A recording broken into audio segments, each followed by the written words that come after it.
வணக்கங்க. இன்றைக்கி சிம்பிளான சுவையான ஈவினிங் ஸ்நாக்ஸ் எப்படி பண்ணுறதுன்னு பார்க்கலாம். அதுக்கு 2 தேக்கரண்டி அரிசி மாவு, அரை கப்பு கடலை மாவு,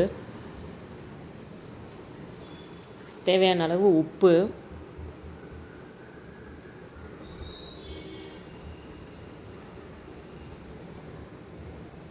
ஒரு பெரிய வெங்காயம் பொடி பொடியாக சாப் பண்ணது, கருவேப்பில்லை சாப் பண்ணி போட்டது, கொத்தமல்லி பொடியாக சாப் பண்ணது, பச்சை மிளகாய்,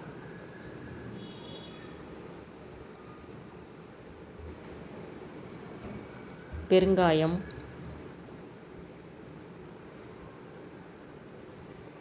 சீரகம், அப்புறம் நம்ம அரைச்சி வச்சுருக்கிற உளுந்த மாவு. இது நமக்கு எவ்வளோ தேவையோ அவ்வளோ எடுத்துக்கலாங்க. மாவு இவ்வளோ குழன்னு இருக்குதுன்னு பார்க்க வேண்டாம். நம்ம அரிசி மாவு, கடலை மாவு எல்லாம் போட்டிருக்கிறதுனால சரியாக இருக்கும். எல்லாத்தையும் ஒன்றா சேர்த்து பிசைஞ்சிட்டு 2 உருளைக்கிழங்கு வேக வச்சு மசிச்சு வச்சுருக்கேன், அதையும் சேர்த்து பிசைஞ்சிக்கலாம்.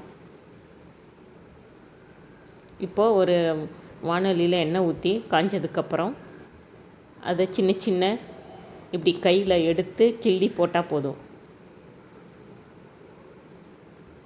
கிள்ளி போட்டு நல்லா வேக வச்சு எடுத்துடலாம்.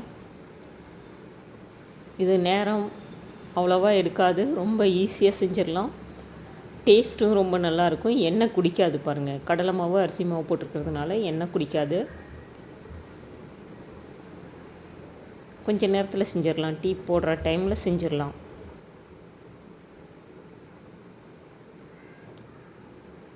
ஒரு 2 மினிட்ஸ் வெயிட் பண்ணிவிட்டு அதுக்கப்புறம் அதை திருப்பி போடலாம்.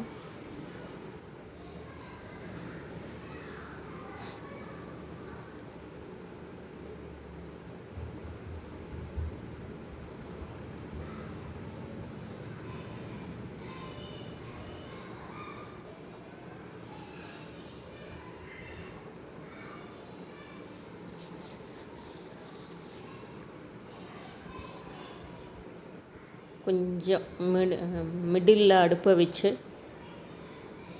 பொறுமையாக பொரிச்சு எடுக்கலாம். இது ரொம்ப நேரம் ஒன்றும் எடுக்காது.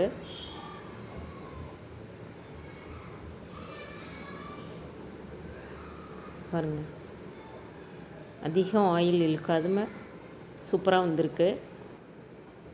இப்போ மீதி இருக்கிறதையும் போட்டுடலாம்.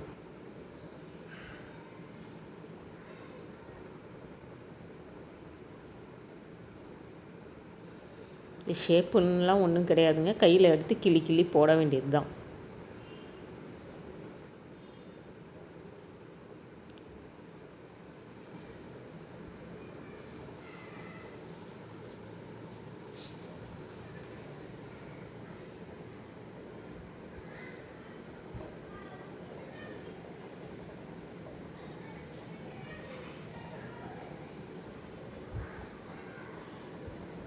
எண்ணெய் வடித்து எடுத்துகிட்டு உங்கள் விருப்பம் போல் சட்னி, சாம்பார், சாஸ் எதுலேயே வேணாலும் தொட்டு சாப்பிட்லாம். அவ்வளோ டேஸ்டியாக இருக்கும். சும்மாவும் சாப்பிட்லாம். அவ்வளோதாங்க. வீடியோ பிடிச்சிருந்தா லைக் பண்ணுங்கள், ஷேர் பண்ணுங்கள், கமெண்ட் பண்ணுங்கள். தேங்க்யூ.